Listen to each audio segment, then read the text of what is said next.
Let's learn with Janvi Kapoor again. A completely different ball game altogether.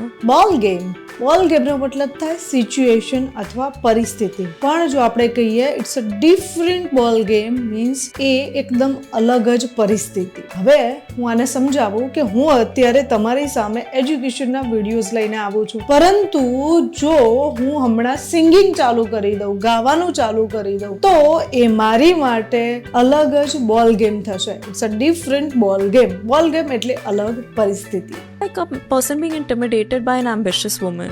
ઇન્ટિમિડેટ એટલે આત્મવિશ્વાસના અભાવે કોઈ પરિસ્થિતિમાં ડરી જવું અથવા ડર ફીલ થવો. બરાબર છે? કોઈ પરિસ્થિતિ આપણને ડરાવે એને કહેવાય ઇન્ટિમિડેટ. But it was incredibly cathartic to કથાર્ટિક એ કથાર્સિસ પરથી આવેલો શબ્દ છે અને કથાર્સિસ નો અર્થ થતો તો ઉભરો ઠલવવો, અને કથાર્ટિક નો મતલબ એવો થાય છે કે ઇમોશનલી હળવાશ અનુભવવી. કોઈ પ્રવૃત્તિ દ્વારા, કોઈ એક્ટિવિટી દ્વારા તમે જ્યારે એ કરીને ઇમોશનલ હળવાશ અનુભવો એને કહેવાય કથાર્ટિક. છે ને ઇન્ટરેસ્ટિંગ? તો તમે મને કોમેન્ટ સેક્શનમાં જણાવો કે નેક્સ્ટ વિડીયો તમારે કઈ સેલિબ્રિટી સાથેનો જોઈએ છે અને કોનું ઇંગ્લિશ શીખવું છે. Thank you for watching.